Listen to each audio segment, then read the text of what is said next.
the best acquirer for Twitter or X now would have actually been Google or Facebook. So we are all going somewhere else, and Neil turned the dinner into an interview. So literally the setup became Neil sitting at the head table and him on the side. Yeah. It became an interview. I've never seen that happen before. No one's going to give you $5 million for doing 300 grand in profit. You know how long it's going to take you to recuperate your money back? You could do what Mark Cuban did and Ben Horowitz did. You know what they did? No. They just took all their blog posts and they just combined it into a book, and the books crushed it. And I think that's a mistake that most marketers make. They just focus on the United States because, oh, I live in the United States, or I'm going to focus on the UK because I live there. Neil, did you know that Vice Media raised, I think, $1.6 or $1.9 billion in financing, and the last couple rounds were debt financing? And this is the company we talked about in the past that went bankrupt. Do you know that?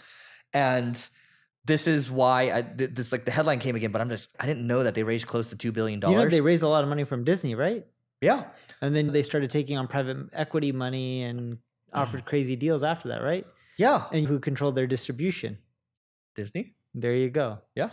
That kind of screwed up a Yeah. large part of the company. So look, in the last episode, we talked about discovery platforms versus relationship platforms. I think Vice was very much a discovery platform in some cases because people were running ads through them. Yeah. But they didn't really go deep on the relationships and the way they were monetizing. I always like to say, if you have a big audience, you probably don't want to monetize through ads, because when you look at the Logan Pauls or Mr. Beast, they've gone the product route because you're going to get better margins at the end of the day and you can control the experience more. And so we're just seeing this again. Like, sure, you got the attention, but you picked the wrong monetization vehicle, which can still cause you to bankrupt. Because last year, I think they still did $232 million in revenue, but they were still like way reversed on their balance sheet. So it didn't work out. Yeah, dude, the big problem that Vice had is they bit the hand that was feeding them. That was a big issue that they had as a company. But on top of that, running a media company isn't that hard. You can acquire a lot of traffic, especially if you're willing to run ads or invest a lot of money. The issue with media companies is poor monetization. I believe anyone who is a business, you should have a media arm and create a massive top of funnel like Vice did. It won't be at that scale, and that's okay. But don't monetize like Vice did. Monetizing through ads is like one of the worst formats. Yes, it works well for Google and it works well for Facebook, but they have such massive reach that it's a different game. Even Twitter doesn't have their kind of reach. Yep. It's like there's Google, there's Facebook, and then it drops off drastically. Snap, Twitter, Pinterest, none of them are anywhere near comparable to the size, and they don't monetize as well.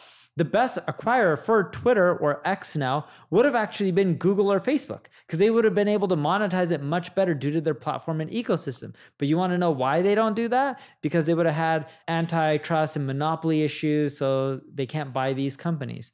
Or else I believe that they would have made a run for it a very long time ago. Nonetheless, when you look at what Vice is doing, create your own media company. It'll get you a great top of funnel, but monetize through your products and services and build relationships. Yeah, I think we've talked about this in the past, where media is basically one of the best forms of leverage you can have. It's a moat, and it's something that you can continue to compound. Neil, you've built your stuff for what, like 20 plus years, right? Longer? Yeah. I don't know how long I've been doing it. Not 20 years. I've been an entrepreneur for over 20 years. You've been an entrepreneur for 24 years, I think, or 23 years. I've been an entrepreneur for 23 years. Yes, that's correct. And Yeah. then I've probably built the audience for maybe 18, 19, 20 on the high end, conservatively 18. Yeah. So look, my point is it takes time to compound this stuff. And we always say it takes 3 years to build. Like this podcast we've been doing for 7 years. My first podcast, been doing it for 10 years now. And YouTube still continue to compound. Like things just continue to stack up over time. And there's going to be times when things go up, things go down. But anybody can build their own media company now. You don't necessarily need thousands of true fans. You might only need 100 true fans or so that are paying you like $83,000 a year or something like that. And you have a great business. And so that's what I would say. I think you also have to look at your unit economics too, because to Neil's point, again, Facebook or like a Google, their reach is multiples over a Twitter. And Yes. what is it? The monthly active users on Twitter, or sorry, X, is like 400 or 500 million, probably less now. And then, so how many monthly active users are there on Instagram? Is it like at least 1 billion, if not more? 2 billion? I don't know, but I think it's the 2 easier billion. way to look at it is probably what Twitter has in a month. Maybe someone like Facebook from their whole ecosystem, or Google probably have in a day. Yeah, I think that's fair. So look, build your own media moat. It's going to take you time. If you can't build it, maybe you can go buy something. I think there's going to be some good stuff available for the next year or two. And that's what it is. I think, by the way, as a side note, I think it's still 50-50 if it's hard landing or soft landing. Have you changed your forecast? I don't know if the economy is going to be a hard landing or a soft landing. I'm not an economist, but either way, I know the economy is not as good, especially in the marketing arena, but we're slowly starting to see things turn around. Give a percentage. On what? I say 50-50 still. I have no idea, dude. If I say a number, it's a guess. Dude, but mine is not even an educated guess. I'm not educated either. Sure, I'll go with 50-50 then. Okay, there you go. I have no idea. All right. Toss a coin up. We're going to go into a little more depth here on the economy, what we're seeing, because in the last episode, Neil and I gave a prediction that really doesn't mean anything because A, we're not educated on it. B, we only said 50-50. So it absolutely means nothing. But we're going to tell you what we're seeing because... And what Eric and I are talking about is, on the last episode, he said, do you think we're going to have a hard landing or a soft landing when it comes to a recession and the downturn? And I said, I have no clue, just be a random guess. So I gave the 50-50 answer to copy him. But in a bad economy, what most people don't realize is marketing is usually the first thing to get cut. In a good economy, marketing is typically one of the first things that gets added back. So we get hit the first and we get added back the first as well. We see things before most industries on both ends. And Eric and I, funny enough, we're seeing pipelines increase. Would you agree with that? I'm seeing our pipeline grow at a much faster pace. And we're also seeing, how big is your pipeline on an average month? On an average month? Or where does your pipeline usually stay at? I'll just say it's probably gone up by 60-70%. Yeah, so when the economy was decent or good, our pipeline was usually averaging somewhere around like $15-ish million. And when it started getting bad, our pipeline started to decrease around $8-9 million. Oh, that's a lot. And that's not closed. That's just pipeline, right? You close a percentage of those. And it's revolving because you eventually move out the ones that you know won't close from your pipeline. You add in new ones. But it was maintaining around 15 million. I think our pipeline got as bad as to 1.25, and now it's back at, let's call it 3.54-ish. Yeah, that's great. Yeah. And what we're finding is our pipeline's coming back up. It's not going back to exactly where it was before, but it's much better than the 8-9-ish area. We're seeing closer to the 12-13-ish, depending on the month. Like summer months for us are bad because a lot of the executives take off and do vacations. But yeah, we're seeing the pipeline build quite nicely. And when we say pipeline, that's potential revenue. If we close all the contracts right now in the pipeline, let's call it, we get $12-13 million in new annual reoccurring revenue. And then every month we keep adding more to our pipe, but also every month our pipe, we weed out the deals that we know we either lost or they're just not going to close because they're not ready to make a decision or they're just not interested in hiring a marketing agency. But we're starting to see some recovery. Yeah, so I guess mine would be over double, but also we're doing a couple things on the marketing side that have been helpful. But I think the thing we were talking about pre-show too is... I want double.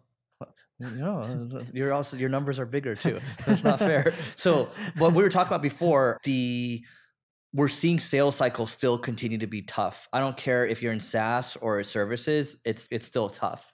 Like, I'm going on vacation. People are dragging it out still. Yeah.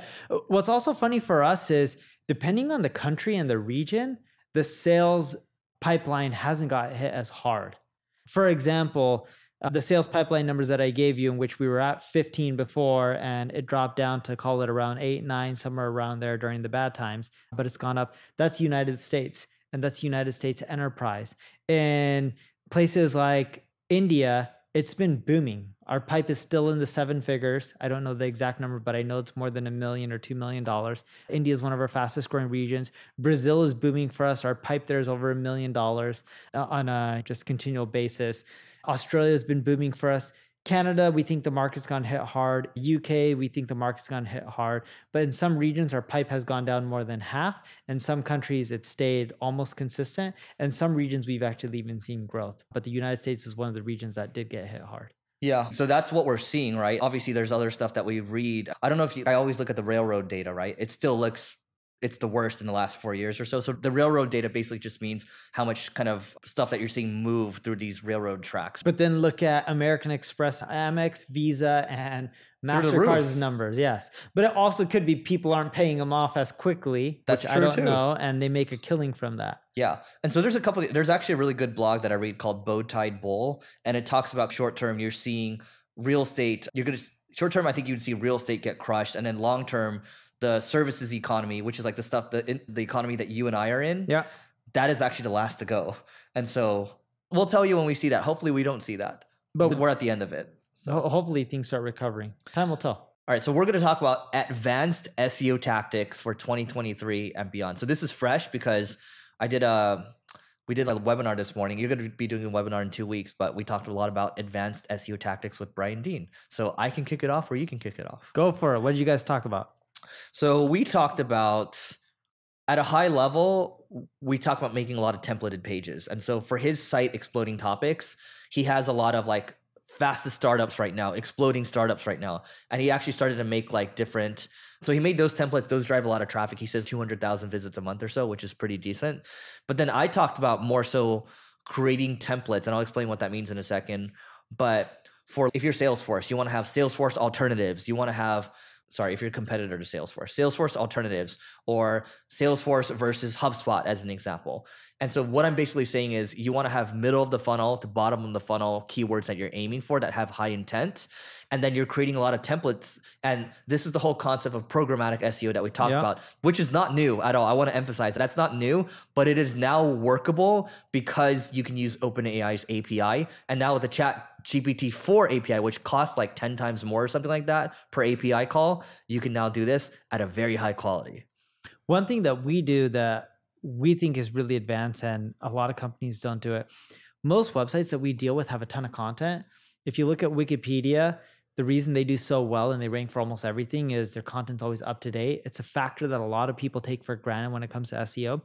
So in our analytics, we flag all pages that we look at year over year. If that page month to date has less traffic than it did the previous year, it gets flagged. So then we know to rewrite it. And we do it for all our pages and is sorted by priority based on traffic thresholds. So if it's popular enough, it really gets pushed up. If it gets 100 visitors, we don't care.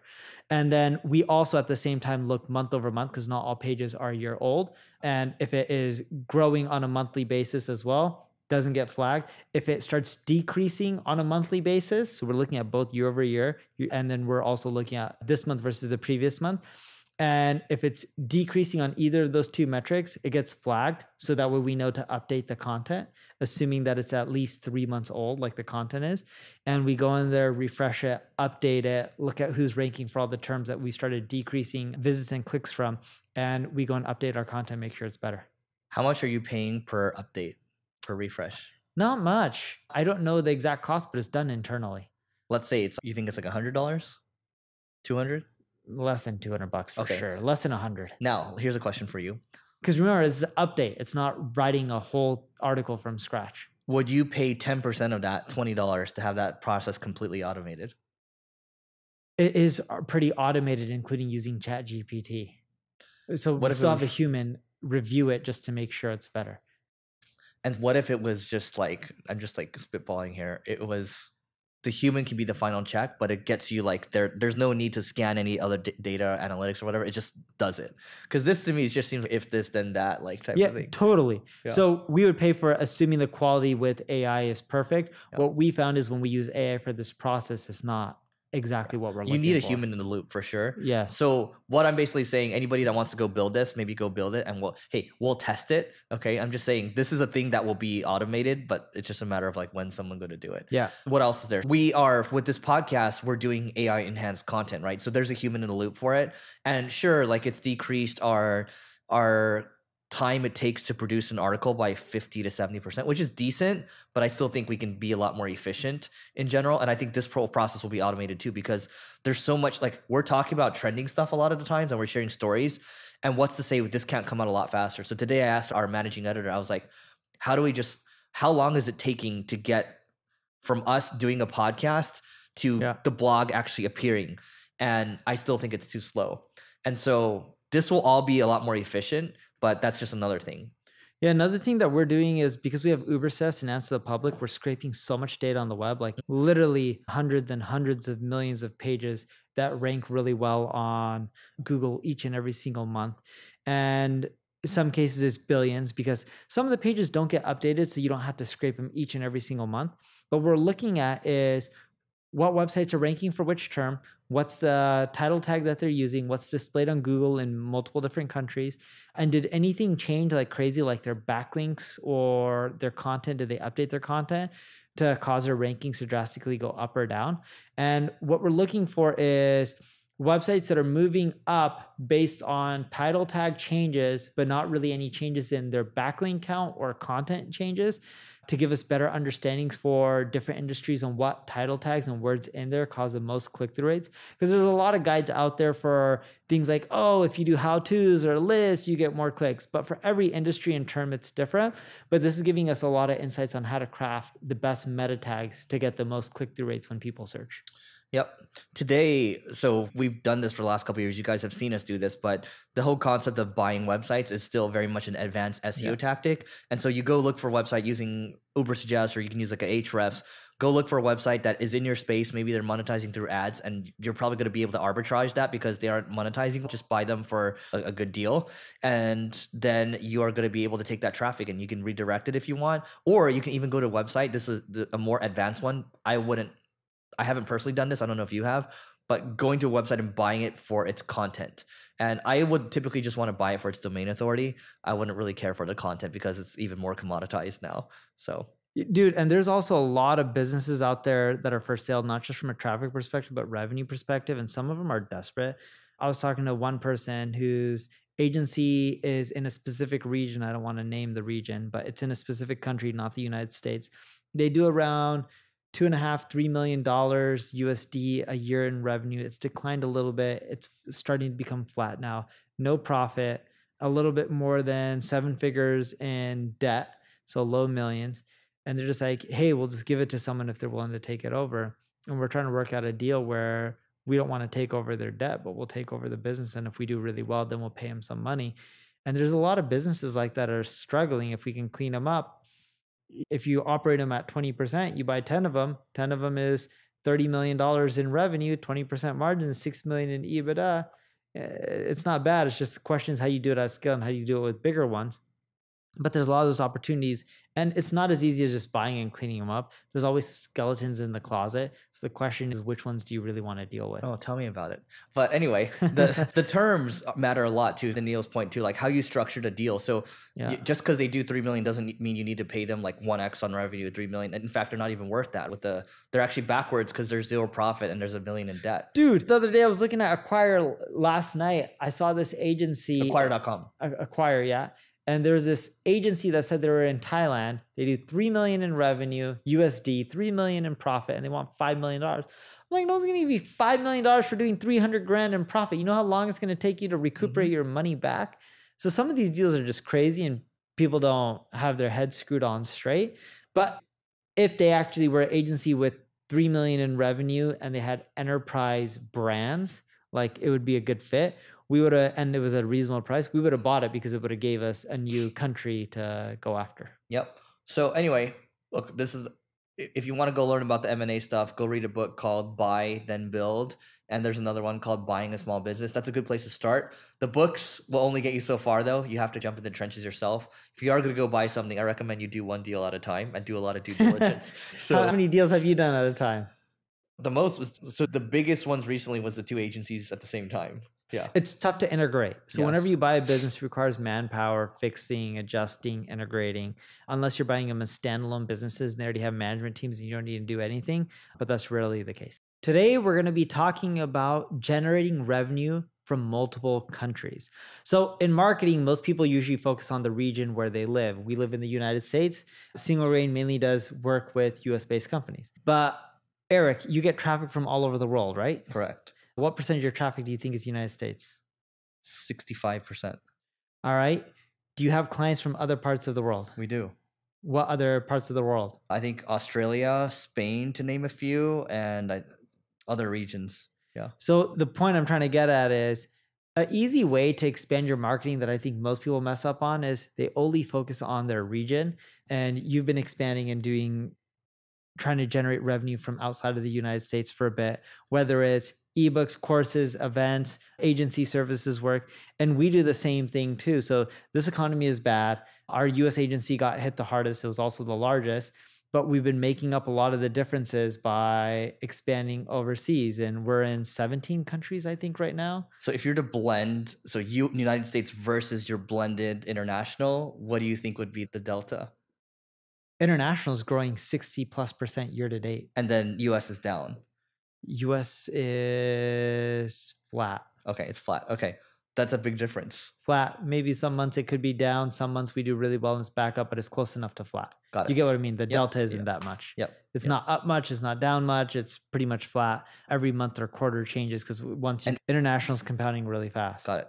Okay. And I think that's a mistake that most marketers make. They just focus on the United States because, I live in the United States, or I'm going to focus on the UK because I live there. But there's people everywhere. There's people in India. There's people in Brazil. There's people in Mexico. There's people in Malaysia, Thailand. And even if these countries don't have as big of a GDP as, let's say, the United States, for many businesses and many sectors, they're not as competitive. So you can gobble up enough revenue to make it worth your while. It might be helpful to tell everyone how you're going about expanding right now, because you don't need to give the exact playbook, but I'll give the playbook. You're in how many different countries? How are you seeding each country? Sure. So we're in 17 countries right now. I think we just added Netherlands, which would be the 17th. The person accepted the offer. So I'm counting it before he started. And I'm counting some of the other regions like Mexico. She hasn't started yet, but she starts in August. So that's one of the 17 as well. The lady who's running up Malaysia for us, she hasn't started yet, but she's starting up soon. And the playbook we're using is really simple. We look at the countries we have presence in. So we've talked about creating a media company, top of funnel, what regions are we getting traffic from and leads from? And then what we do is we look for people who worked for our competitors and ran competing agencies, and we ask them to run our agency within that region. It's that simple. And we're hiring people with relationships. We're hiring people who have continually got promoted at competing companies. And we're looking for people who are leaders as well, and they can just build it. We give them more traffic, more leads, more firing power. And when I mean firing power, more capital, because currency exchange rates really do help when you're coming from the US. Funny story. So we're both speaking in Dubai. I host these dinners, right? And so I hosted a dinner, and then Neil actually met a guy in a dinner that happened to really understand agencies. I think it was Dentsu, maybe. I think he worked at WP. WPP. Okay, so large agency holding company, and Neil's very interested in expanding in Dubai. So, by the way, I don't know how he didn't end up working out. He didn't. But point I offered him more money too. His whole thing was I want something different. I don't want to work in the agency. But what I love about Neil is so we were all going somewhere else, and Neil turned the dinner into an interview. So literally the setup became Neil sitting at the head table and him on the side. It became an interview. I've never seen that happen before. You're like, we guys are going to go party. I'm like, it's okay. Let me just interview him and figure out right now if he's a fit. Yeah. But point being, he seemed like but he didn't want to do it anymore is the thing, but it seemed like he knew the contacts to at least get it going. Funny enough, we just interviewed someone who passed on us in the UAE. They kept asking for more and more, and they weren't a cultural fit. Because they're asking for more and more?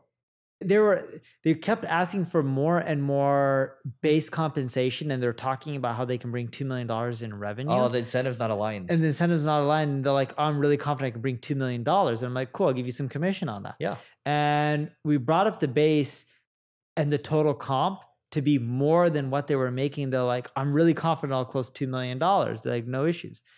And then at the very end, they're just like, I don't care too much about the commission. I just want a higher base. So I was like, something's off here. And we wouldn't do it. And then they passed and went with another company. We were fine with it because I'm like, if you're telling me you're like 95+% confident you can bring $2+ million, I made a commission package where even if you close half of that, you'd make way more than you would have worked at your previous company. It's an integrity thing. Not integrity. In my mind. Something was just off. That's what I'm saying. Like you're saying something that doesn't add up. Correct. Yeah. And I wish they would have taken it, because then there's a good chance that they could have brought in $2 million in revenue. Because if they brought in that, they would have really crushed it. Because that combined with the leads and the revenue we would have brought for them for that region, we would have had a really fast growing agency. That's within important. The So like MENA region. International expansion, you have to make sure people are aligned with your values and have a long-term vision. And we also make sure that people get along with other leadership within the company, other people, and their cultural fit, because we see so many people that on paper they're qualified, but we know they're going to butt heads and not going to do things that we would like them to be done in. So we just don't want to work with them, no matter how successful they are. We were close to hiring an executive, like a key executive. And I remember, I think I interviewed them. Yeah, you did interview them. Yeah. And something wasn't adding up because the amount of revenue they said that they brought to the company. And they kept pushing for a higher base. And we're like, no, if you want to be incentives aligned long term, like, why aren't you talking about the commission? And then even my coach said the same thing. Something's not adding up. Why? Yeah. But yeah, so going back to internationalization and expansion, Href Lang, to get your content in multiple languages and ranking in different countries, look up Href Lang. Google has some articles about it. I have some articles about it. Eric may have some articles about it. It'll teach you how to expand your content into multiple regions and get the traffic, which then once you start adding in the headcount, you'll just start growing that much faster because you already have the eyeballs, which is our playbook. Today, we're going to be talking about if books really help with marketing. Companies all the time releasing books to help them generate more sales, but do they really help? Now, Eric, you have a book. I have a book as well. You're a best-selling author, right? Yep. And I was also a best-selling author. You're a New York Times best-selling author. Yeah, it's all the same stuff. And I found that a book didn't help me generate more revenue, didn't help much with marketing. Did you find it helping you with much? No, and I'll tell you what, I think we both have really interesting stories here. So you want to go on yours first? Neil's book was called Limitless. Hustle. Same thing. Yeah, it doesn't matter. Yeah. Okay, so the book was Hustle. We sold a lot of copies to corporations, sold a lot of copies in general. Hit the New York Times list, I think 3 weeks in a row. I could be wrong, but I think it was 3 weeks in a row. And what we found is it didn't do much for us. I think there was a few issues that I learned when it comes to books and marketing. One, hustle's a broad topic. It's not related enough to marketing. So it didn't help from that aspect. Two, I had co-authors. Nothing wrong with my co-authors, but if I published the book and it was just me, I think it would have done better. Three, unless your book could be on something really mainstream, I don't think it's going to, like Tim Ferriss, 4-Hour Workweek, I don't think it's going to help that much. And four, if you create an industry-related book, it can help with marketing, but you got to spend a lot of money promoting it and look at your book as a loss leader, not a money generator. And you have to look at your back end as the money generator. Yeah. So interestingly enough, I have a book. So we're recording live right now. I'm going to actually pull the book into the screen. So give me 1 second as I pull it up. All right. What's the book called? YouTube Formula. All right. So the book that he has, because you probably can't hear him on the microphone, is YouTube Formula, and it's by Daryl Eves. So Daryl Eves. All right. What do you want to talk about with the book? So this guy, he has worked very closely with Jimmy, Mr. Beast. He's worked very closely with the top YouTube creators out there. And this guy's literally, his business is like YouTube coaching basically. And he like has a lot of equity in other YouTube channels. And so he knows what he's talking about here. And so I was like picking it up and I was reading. I was like, oh, there's some good stuff in here. And so I was looking at Amazon, and this book has, sure, it's 4.7, 826 reviews and all that. And it's decently ranked. I'm trying to look at the rank for it right now. So it is ranked. It's too hard for me to pull up right now. But point is, do I think this helped this guy's business? Yes. But do I think it's like a massively transformative thing? No. Probably not. Dude, the problem with writing a book is a lot of the information, depending on the industry you're in, gets outdated the moment the book is published. That's the bad part. Yep. And I found that the people who have done best from books that are businesses that release them, they use a book as a promotion method, and they spend an arm and a leg promoting it, getting into a lot of hands. They lose money on the book, even though they're getting massive advances, and they're making money on the back end. That's the key I've seen most people do really well. The growth hacking book that Sean Ellis and I think it's Morgan Brown did? Yeah. So they got like a big advance for it. But then I think afterwards, I'm not sure if the book got the result that they wanted. Sean already did well before the book. Yeah. Oh, so this book does right now. So this book's been around for a while. I actually have 2 copies of it. And so this is ranked number 1579 in all books on Amazon. That's actually really high. What and rank? 279? 1579 in all books. That's high. Yeah. And then number 1 in computer hacking, which is like a BS category. Number 3 in e-commerce professional, and number 4 in web marketing. So this is actually a high performing book. And this was published, it's a first edition. So I think if you are going to publish a book, like if we publish one on marketing, we would be publishing editions because marketing changes so quickly. Yeah. Now let me talk about my experience. 2021. This book was published 2021. So I published a book that's completely unrelated to marketing, same as Neil. Both ours was like in the personal growth space, right? Yeah. And mine was how I just see life as a game. Neil's was on hustling, so it's similar. And it took me like 6 years to write it because I was writing it on and off. And if you're going to write a book, it's a labor of love. Yeah. And it definitely would you do it again? No. I say, everyone's like, hey, do you want to write a book? We can help you with them. No. It's okay. No, I would write another book if it was in marketing, and because you get hit up on it all the time. Wiley hits me up. Sure. I would do it on marketing because it would help our businesses. Right. But dude, I do. But I don't think I would do it right now. So it's too much work for the ROI. Like, I get hit up at least twice a year for a company to write a book on marketing. Yep. And they'll range in advances for people willing to pay like $500,000 to maybe 700-800. My last book, I got $500,000, although there was co-author, so we split the money. Yeah. And it's just not worth it. It's a lot of work for the money. We talked about like the relationship platform versus sure, the book is a relationship platform and you do get to know someone. So I think if you're going to write like a biography, cool, do it like later in your life, maybe. Yeah. That would be cool. I'm looking at the Hormozis right now. I'm looking at Alex. So he has 16,000 reviews on $100 million offers, 4.9 stars. And I think he said he sold like 300,000 or 400,000 copies, which is amazing. That's a lot. Good for him. It's a lot. And now he has his 100 million leads coming out. Now, do I think this is going to help with his deal flow? What do you think? I think he already gets enough deal flow. The issue is the right type of deal flow. Yeah. So I think it certainly helps with his brand. Yes. And I do think in the long run, it'll help with deal flow. And he loves writing too. Yeah. He loves creating content. Yeah. But I think there's better ways to generate leads. And this isn't to pick on Alex. I bet he would agree with this as well. I think there's better ways to generate leads than writing a book. Yeah, I agree. And it's a lot. So here's the thing though. We both have leverage in our own respective rights. Like this podcast is leverage, right? Yeah. So you would just pull the lever a little more and you get a lot more from it. You know what I mean? I don't know, man. Probably won't write a book for at least the next 5 years. We'll just put it that way. You're probably out I'm maybe out. 10, I won't 15 write a years. book again. I don't think I'll write a book again. What if you wrote it yourself fully? I still won't write a book again. All right. That's fair. Oh, you know what you could do before we go? You could do what Mark Cuban did. And what the Ben Horowitz did. You know what they did? No. They just took all their blog posts and they just combined it into a book, and the books crushed it. I could do that, but I don't want to do that either because marketing, a lot of it's old and outdated. So I would have to keep publishing editions, as you mentioned, and I don't want to go through that. You do an edition every year. Anyway, that's an idea for you guys to do out there. We're probably not going to do it. So that is it for today. Please don't forget to rate, review, subscribe. 5 stars, please. And we'll see you tomorrow.